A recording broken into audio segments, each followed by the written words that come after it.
Los Miserables, de Víctor Hugo. Cuarta parte. Idilio en la calle Plumet y epopeya en la calle San Denis. Libro séptimo. La grandeza de la desesperación. Capítulo primero. La bandera, primer acto. Habían dado las 10 y aún no llegaba nadie. De súbito, en medio de aquella calma lúgubre, se oyó en la barricada una voz clara, juvenil, alegre, que parecía provenir de la calle San Denis y que empezó a cantar con el tono de una antigua canción popular, otra que terminaba por un grito semejante al canto del gallo. «Es Gavroche», dijo Enjolras. «Nos avisa», dijo Combeferre. Una carrera precipitada turbó el silencio de la calle desierta. Gavroche saltó con agilidad y cayó en medio de la barricada, sofocado y gritando: «¡Mi fusil! ¡Ahí están!». Un estremecimiento eléctrico recorrió toda la barricada, y se oyó el movimiento de las manos buscando las armas.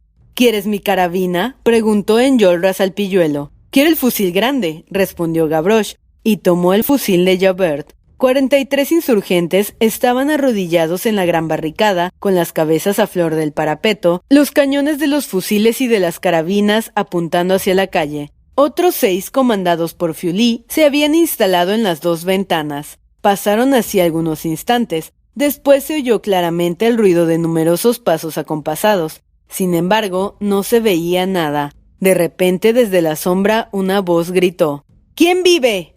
Enjolras respondió con acento vibrante y altanero: «¡Revolución francesa!». «¡Fuego!», repuso una voz. Estalló una terrible detonación. La bandera roja cayó al suelo. La descarga había sido tan violenta y tan densa que había cortado el asta. Las balas que habían rebotado en las fachadas de las casas penetraron en la barricada e hirieron a muchos hombres. El ataque fue violento. Era evidente que debían luchar contra todo un regimiento. «Compañeros», gritó Courfeyrac, «no gastemos pólvora en balde. Esperemos a que entren en la calle para contestarles». «Antes que nada», dijo Enjolras, «hicemos de nuevo la bandera». Precisamente había caído a sus pies y la levantó. Se oía fuera el ruido de las tropas cargando las armas. Enjolras añadió: «¿Quién será el valiente que vuelva a clavar la bandera sobre la barricada?».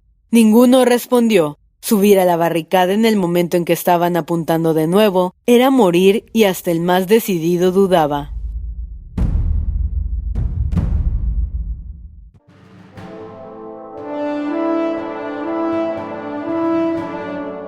Capítulo segundo. La bandera, segundo acto. Cuando después de la llegada de Gavroche, cada cual ocupó su puesto de combate, no quedaron en la sala baja más que Javert, un insurgente que lo custodiaba, y el señor Mabeuf, de quien nadie se acordaba. El anciano había permanecido inmóvil, como si mirara a un abismo. No parecía que su pensamiento estuviera en la barricada. En el mismo momento del ataque, la detonación lo conmovió como una sacudida física, y como si despertara de un ensueño se levantó bruscamente, atravesó la sala y apareció en la puerta de la taberna en el momento en que Enjolras repetía por segunda vez su pregunta. «¿Nadie se atreve?». La presencia del anciano causó una especie de conmoción en todos los grupos. Se dirigió hacia Enjolras, los insurgentes se apartaban a su paso con religioso temor. Tomó la bandera y, sin que nadie pensara en detenerlo ni en ayudarlo, aquel anciano de 80 años, con la cabeza temblorosa y el pie firme, empezó a subir lentamente la escalera de adoquines hecha en la barricada. A cada escalón que subía, sus cabellos blancos, su faz decrépita, su amplia frente calva y arrugada, sus ojos hundidos, su boca asombrada y abierta, con la bandera roja en su envejecido brazo, saliendo de la sombra y engrandeciéndose en la claridad sangrienta de la antorcha, parecía el espectro de 1793 saliendo de la tierra con la bandera del terror en la mano.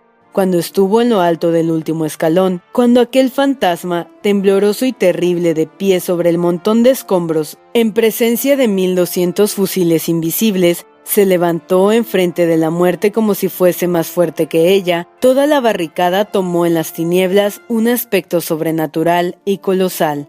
En medio del silencio, el anciano agitó la bandera roja y gritó: «¡Viva la revolución! ¡Viva la república! ¡Fraternidad, igualdad o la muerte!». La misma voz vibrante que había dicho «¿Quién vive?», gritó: «¡Retírense!». El señor Mabeuf, pálido con los ojos extraviados, las pupilas iluminadas con lúgubres fulgores, levantó la bandera por encima de su frente y repitió: ¡Viva la República! ¡Fuego!, dijo la voz. Una segunda descarga semejante a una metralla cayó sobre la barricada. El anciano se dobló sobre sus rodillas, después se levantó, dejó escapar la bandera de sus manos y cayó hacia atrás sobre el suelo, inerte y con los brazos en cruz. Arroyos de sangre corrieron por debajo de su cuerpo. Su arrugado rostro, pálido y triste, pareció mirar al cielo. Enjolras elevó la voz y dijo: «Ciudadanos, este es el ejemplo que los viejos dan a los jóvenes. Estábamos dudando y él se ha presentado. Retrocedíamos y él ha avanzado. Vean aquí que los que tiemblan de vejez enseñan a los que tiemblan de miedo. Este anciano es augusto a los ojos de la patria. Ha tenido una larga vida y una magnífica muerte. Retiremos ahora el cadáver y que cada uno de nosotros lo defienda como defendería a su padre vivo. Que su presencia haga inaccesible nuestra barricada». Un murmullo de triste y enérgica adhesión siguió a estas palabras. Enjolras levantó la cabeza del anciano y besó con solemnidad su frente. Después, con tierna precaución, como si temiera hacerle daño, le quitó la levita, mostró sus sangrientos agujeros y dijo: «Esta será nuestra bandera».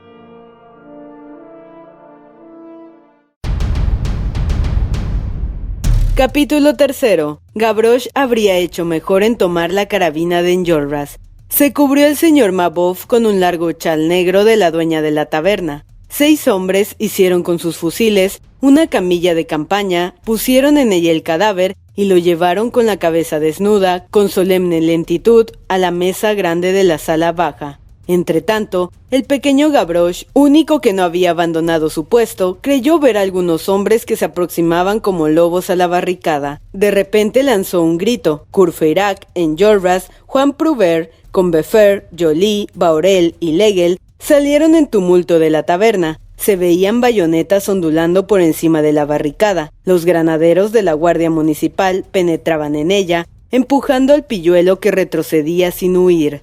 El instante era crítico. En aquel primer terrible minuto de la inundación, cuando el río se levanta al nivel de sus barreras y el agua empieza a filtrarse por las hendiduras de los diques. Un segundo más y la barricada estaba perdida. Bahorel se lanzó sobre el primer guardia y lo mató de un tiro a quemarropa con su carabina. El segundo mató a Bahorel de un bayonetazo. Otro había derribado a Courfeyrac, que gritaba: «¡A mí!». El más alto de todos se dirigía contra Gavroche con la bayoneta calada. El pilluelo tomó en sus pequeños brazos el enorme fusil de Javert, apuntó resueltamente al gigante y dejó caer el gatillo. Pero el tiro no salió. Javert no lo había cargado. El guardia municipal lanzó una carcajada y levantó la bayoneta sobre el niño. Pero antes que hubiera podido tocarle, el fusil se escapó de las manos del soldado y cayó de espaldas herido de un balazo en medio de la frente. Una segunda bala daba en medio del pecho al otro guardia que había derribado a Courfeyrac. Era Marius, que acababa de entrar en la barricada.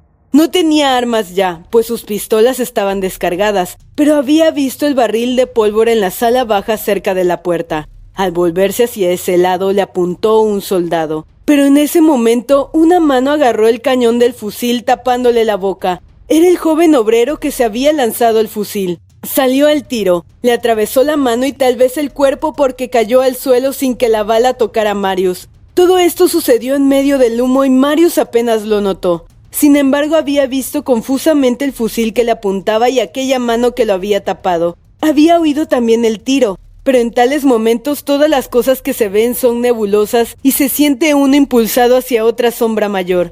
Los insurgentes, sorprendidos pero no asustados, se habían reorganizado. Por ambas partes se apuntaban a quemarropa. Estaban tan cerca que podían hablarse sin elevar la voz. Cuando llegó ese momento en que va a saltar la chispa, un oficial con grandes charreteras extendió la espada y dijo: «¡Rindan las armas!». «¡Fuego!», respondió Enjolras. Las 2 detonaciones partieron al mismo tiempo y todo desapareció en una nube de humo. Cuando se disipó el humo se vio por ambos lados heridos y moribundos, pero los combatientes ocupaban sus mismos sitios y cargaban sus armas en silencio. De repente se oyó una voz fuerte que gritaba: «¡Retírense o hago volar la barricada!». Todos se volvieron hacia el sitio de donde salía la voz.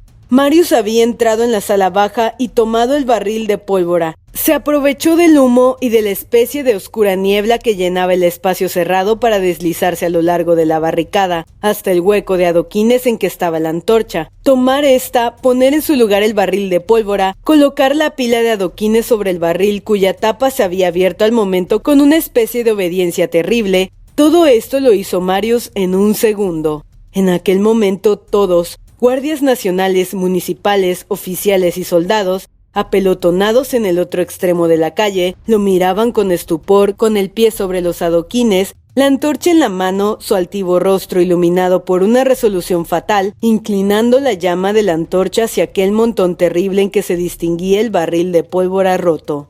Marius en aquella barricada, como lo fue el octogenario, era la visión de la juventud revolucionaria después de la aparición de la vejez revolucionaria. Acercó la antorcha al barril de pólvora, pero ya no había nadie en el parapeto. Los agresores, dejando sus heridos y sus muertos, se retiraban atropelladamente hacia el extremo de la calle, perdiéndose de nuevo en la oscuridad. La barricada estaba libre. Todos rodearon a Marius. «Si no es por ti hubiera muerto», dijo Courfeyrac. «Sin ti me hubieran comido», añadió Gavroche. Marius preguntó: «¿Quién es el jefe?» «Tú», contestó Enjolras.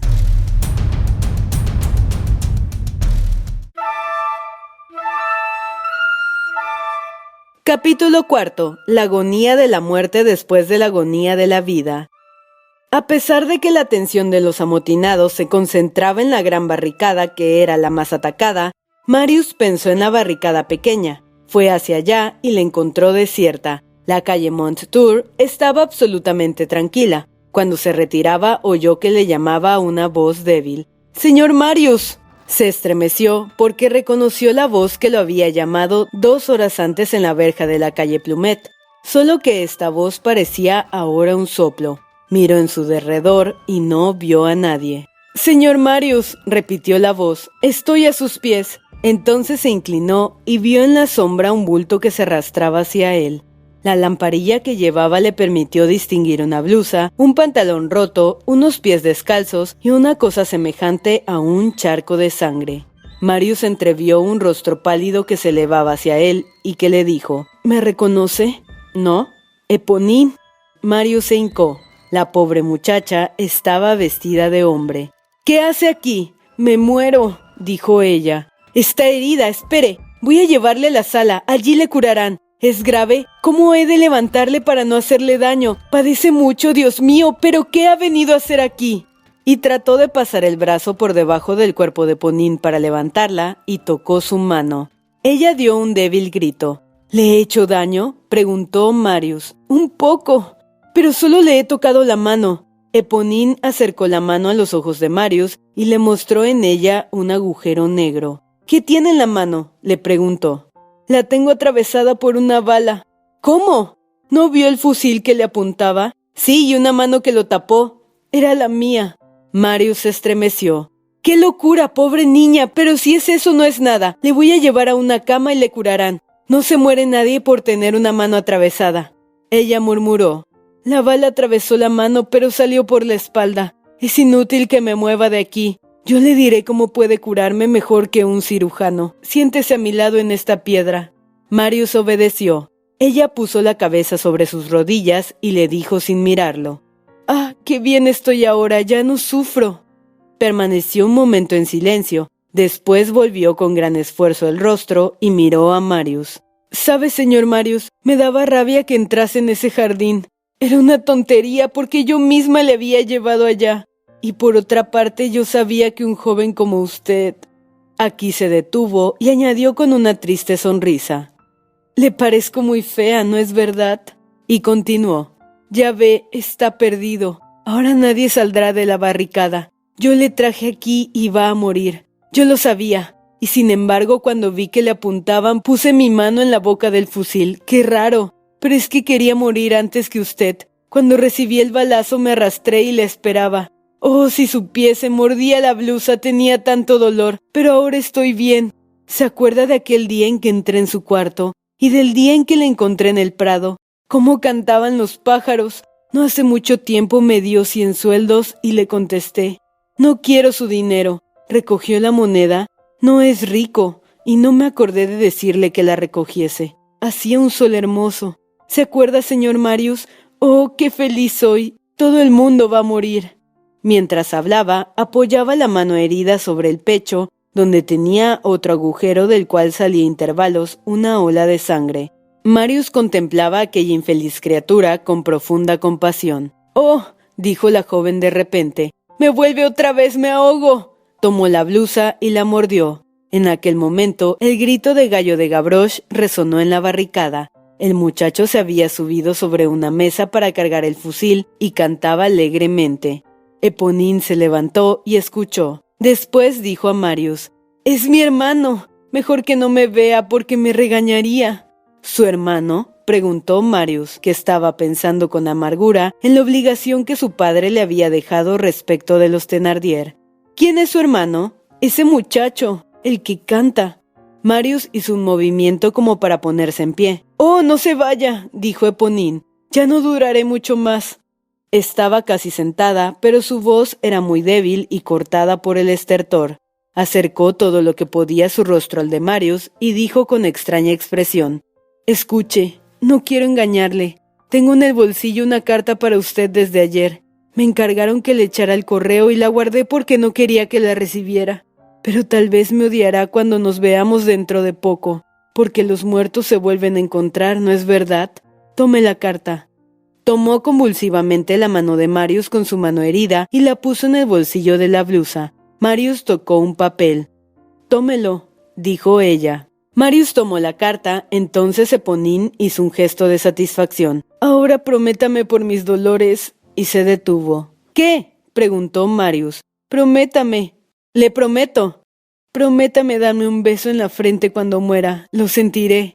Su cabeza cayó entre las rodillas de Marius y se cerraron sus párpados. Él la creyó dormida para siempre, pero de pronto Éponine abrió lentamente los ojos, que ya tenían la sombría profundidad de la muerte, y le dijo con un acento cuya dulzura parecía venir de otro mundo: «Mire qué locura, señor Marius. Creo que estaba un poco enamorada de usted». Trató de sonreír y expiró.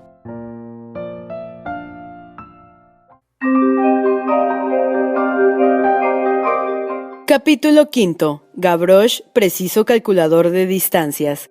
Marius cumplió su promesa y besó aquella frente lívida perlada de un sudor glacial. Un dulce adiós a un alma desdichada. Se estremeció al mirar la carta que Éponine le había dado. Sabía que era algo grave y estaba impaciente por leerla. Así es el corazón del hombre. Apenas hubo cerrado los ojos la desdichada niña, Marius solo pensó en leer la carta. Tendió suavemente a Éponine en el suelo y se fue a la sala baja. Algo le decía que no podía leer la carta delante del cadáver. La carta iba dirigida a la calle Verrerie 16. Decía: «Amor mío, mi padre quiere que partamos enseguida. Estaremos esta noche en la calle del Hombre Armado número 7. Dentro de 8 días estaremos en Londres. Cosette. 4 de junio». Lo que había pasado puede decirse en breves palabras. Desde la noche del 3 de junio, Éponine tuvo un solo proyecto: separar a Marius de Cosette. Había cambiado de harapos con el primer pilluelo con que se cruzó, el cual encontró divertido vestirse de mujer mientras Éponine se vestía de hombre.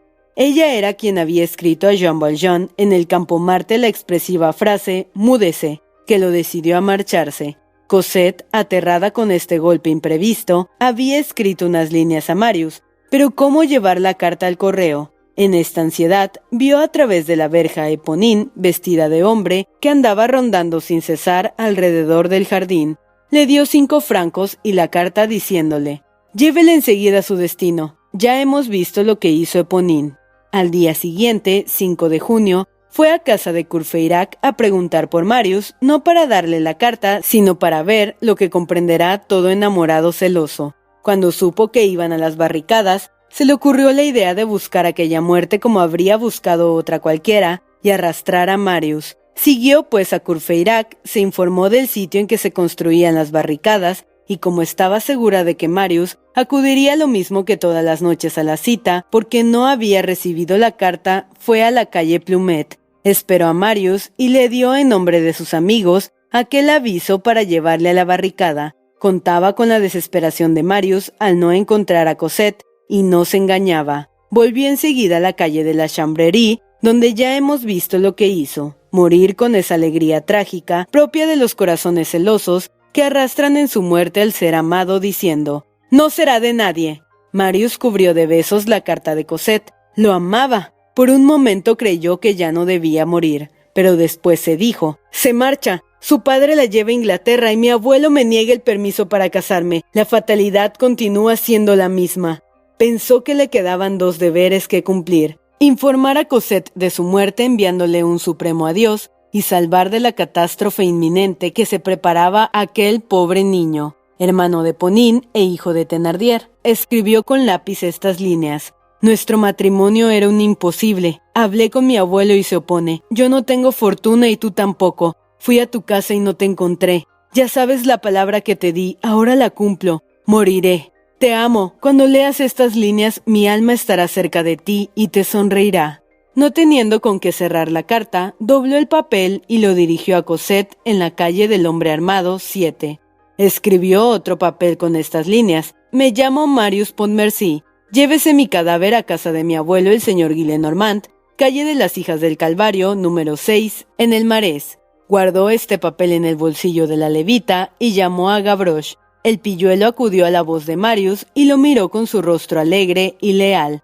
«¿Quieres hacer algo por mí?» «Todo», dijo Gavroche. «Dios mío, si no hubiera sido por usted me habrían comido». «¿Ves esta carta?» «Sí». «Tómala. Sal de la barricada al momento y mañana por la mañana la llevarás a su destino a la señorita Cosette, en casa del señor Fauchelevent, calle del Hombre Armado, número 7. El niño, muy inquieto, contestó: «Pero pueden tomar la barricada en esas horas y yo no estaré aquí». «No atacarán la barricada hasta el amanecer, según espero, y no será tomada hasta el mediodía. Y si salgo de aquí mañana por la mañana, sería tarde, la barricada será probablemente bloqueada, se cerrarán todas las calles y no podrás salir. Ve enseguida». Gavroche no encontró nada que replicar, quedó indeciso y rascándose la oreja tristemente. De repente, con uno de esos movimientos de pájaro que tenía, tomó la carta. «Está bien», dijo, y salió corriendo por la calle Mondetour. Se le había ocurrido una idea que lo había decidido, pero no dijo nada, temiendo que Marius hiciese alguna objeción. Esta idea era la siguiente: «Apenas es medianoche, la calle del Hombre Armado no está lejos. Voy a llevar la carta enseguida y volveré a tiempo».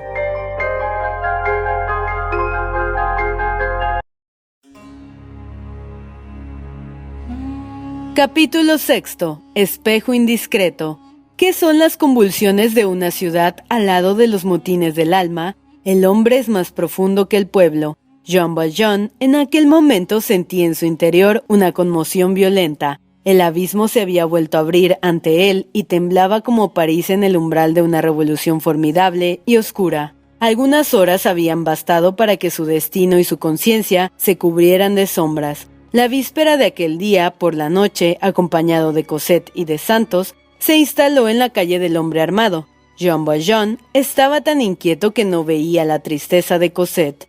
Cosette estaba tan triste que no veía la inquietud de Jean Valjean. Apenas llegó a la calle del Hombre Armado, disminuyó su ansiedad y se fue disipando poco a poco. Durmió bien.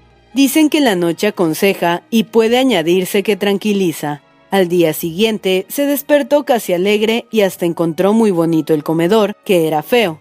Cosette dijo que tenía jaqueca y no salió de su dormitorio. Por la tarde, mientras comía, oyó confusamente 2 o 3 veces el tartamudeo de Santos que le decía: «Señora y jaleo, están combatiendo en las calles», pero absorto en sus luchas interiores, no hizo caso. Más tarde, cuando se paseaba de un lado a otro, meditando, con su mirada se fijó en algo extraño. Vio enfrente de sí, en un espejo inclinado que estaba sobre el aparador, estas 3 líneas que leyó perfectamente: «Amor mío, mi padre quiere que partamos enseguida. Estaremos esta noche en la calle del Hombre Armado número 7. Dentro de 8 días iremos a Londres. Cosette, 4 de junio».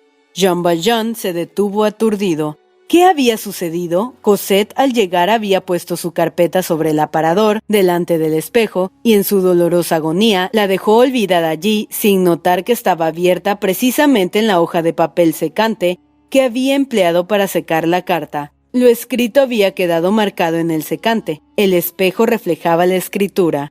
Jean Valjean se sintió desfallecer. Dejó caer la carpeta y se recostó en el viejo sofá al lado del aparador con la cabeza caída, la vista vidriosa. Se dijo entonces que la luz del mundo se había apagado para siempre, que Cosette había escrito aquello a alguien y oyó que su alma daba en medio de las tinieblas un sordo rugido. Cosa curiosa y triste, en aquel momento, Marius no había recibido aún la carta de Cosette y la traidora casualidad se la había dado ya a Jean Valjean. El pobre anciano no amaba ciertamente a Cosette más que como un padre, pero en aquella paternidad había introducido todos los amores de la soledad de su vida. Amaba a Cosette como hija, como madre, como hermana, y como no había tenido nunca ni amante ni esposa, este sentimiento se había mezclado con los demás, vagamente puro con toda la pureza de la ceguedad, espontáneo, celestial, angélico, divino, más bien como instinto que como sentimiento. El amor, propiamente tal, estaba en su gran ternura para Cosette y era como el filón de una montaña tenebroso y virgen. Entre ambos no era posible ninguna unión, ni aun la de las almas, y sin embargo sus destinos estaban enlazados. Exceptuando a Cosette, es decir, a una niña, no tenía en su larga vida nada que amar. Jean Valjean era un padre para Cosette, padre extrañamente formado del abuelo, del hijo, del hermano, del marido que había en él. Así, cuando vio que todo estaba concluido, que se le escapaba de las manos, cuando tuvo ante sus ojos esta evidencia terrible, otro es el objeto de su corazón, otro tiene su amor y yo no soy más que su padre, experimentó un dolor que traspasó los límites de lo posible. Sintió hasta la raíz de sus cabellos el horrible despertar del egoísmo y lanzó un solo grito. ¡Yo! Jean Valjean volvió a tomar el secante y quedó petrificado leyendo aquellas líneas irrefutables. Sintió que se derrumbaba toda su alma, su instinto no dudó un momento. Reunió algunas circunstancias, algunas fechas, ciertos rubores y palideces de Cosette y se dijo, «Es él». No sabía su nombre, pero en su desesperación adivinó quién era, el joven que rondaba en el Luxemburgo. Entonces ese hombre regenerado, ese hombre que había luchado tanto por su alma, que había hecho tantos esfuerzos por transformar toda su miseria y toda su desgracia en amor, miró dentro de sí y vio un espectro, el odio. Los grandes dolores descorazonan al ser humano. En la juventud, su visita es lúgubre, más tarde es siniestra. Si cuando la sangre bulle, cuando los cabellos son negros, cuando la cabeza está erguida, cuando el corazón enamorado puede recibir amor, cuando está todo el porvenir en la mano, si entonces la desesperación es algo estremecedor, ¿qué será esa desesperación para el anciano, cuando los años se precipitan sobre él cada vez más descoloridos, cuando a esa hora crepuscular comienza a ver las estrellas de la tumba? Entró Santos y le preguntó, ¿no me ha dicho que estaban combatiendo? Así es, señor, contestó Santos, hacia St. Mary. Hay movimientos maquinales que provienen, a pesar nuestro, del pensamiento más profundo. Sin duda impulsos de algo de que apenas tuvo conciencia. Jean Valjean salió a la calle 5 minutos después. Llevaba la cabeza descubierta, se sentó en el escalón de la puerta de su casa y se puso a escuchar. Era ya de noche.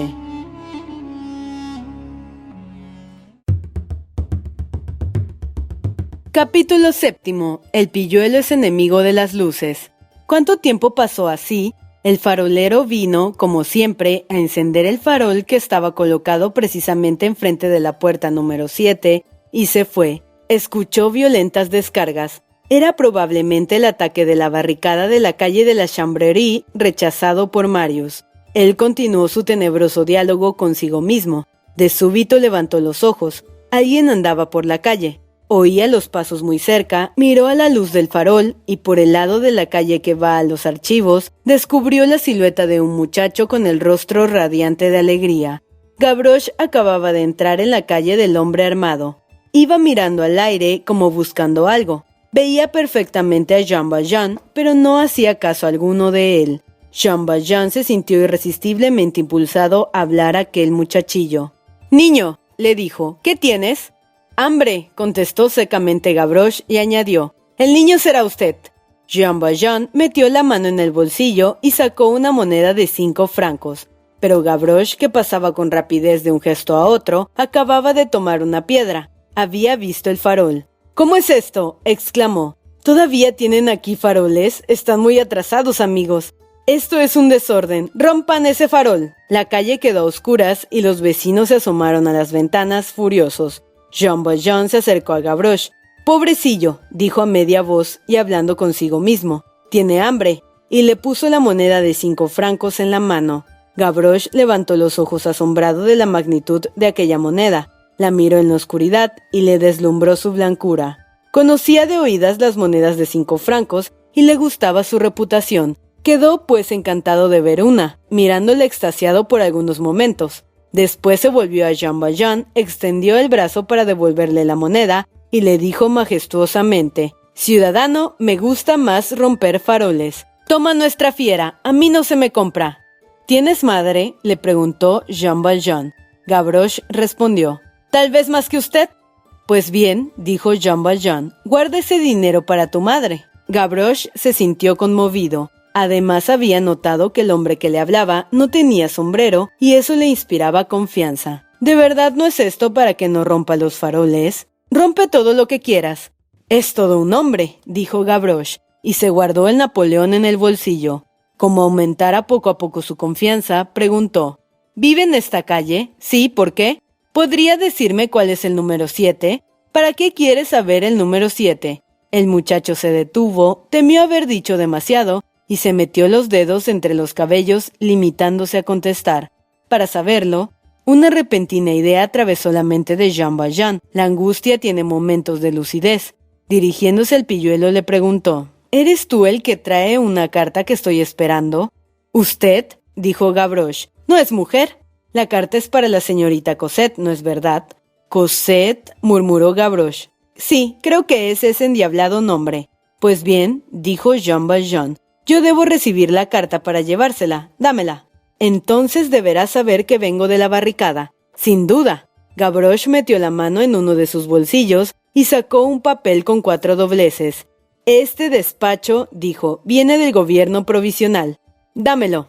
«No crea que es una carta de amor. Es para una mujer, pero es para el pueblo. Nosotros peleamos, pero respetamos a las mujeres. Dámela. Tome».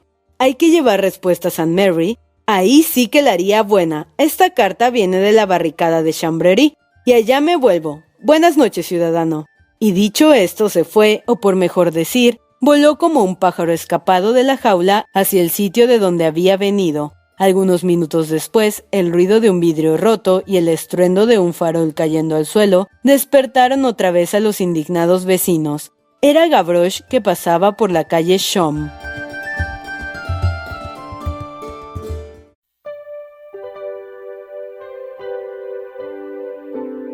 Capítulo 8. Mientras Cosette dormía.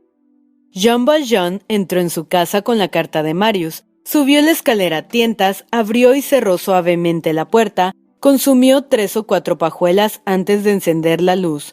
Tanto le temblaba la mano, porque había algo de robo en lo que acababa de hacer. Por fin encendió la vela, desdobló el papel y leyó.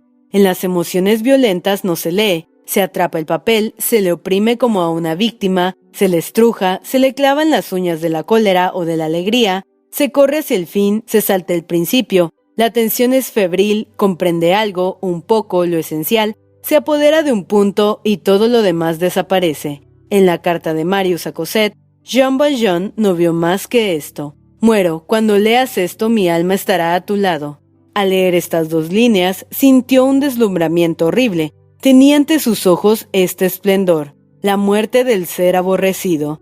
Dio un terrible grito de alegría interior. Todo estaba ya concluido. El desenlace llegaba más pronto de lo que esperaba. El ser que oponía un obstáculo a su destino desaparecía, y desaparecía por sí mismo, libremente, de buena voluntad, sin que él hiciera nada, sin que fuera culpa suya. Este hombre iba a morir, quizá había ya muerto.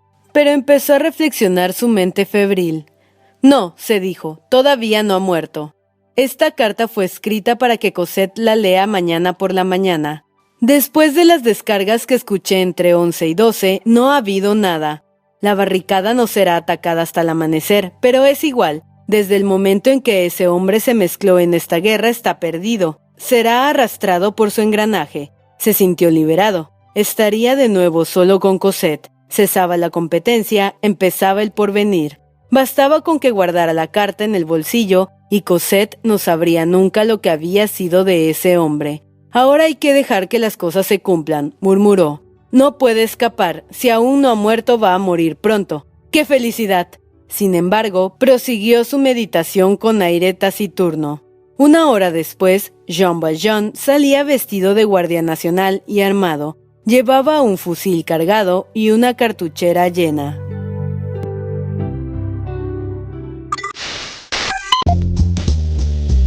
No te pierdas la continuación de esta historia. Capítulos todos los lunes, miércoles y viernes. ¡Suscríbete! El Cuentero, con historias para tus oídos.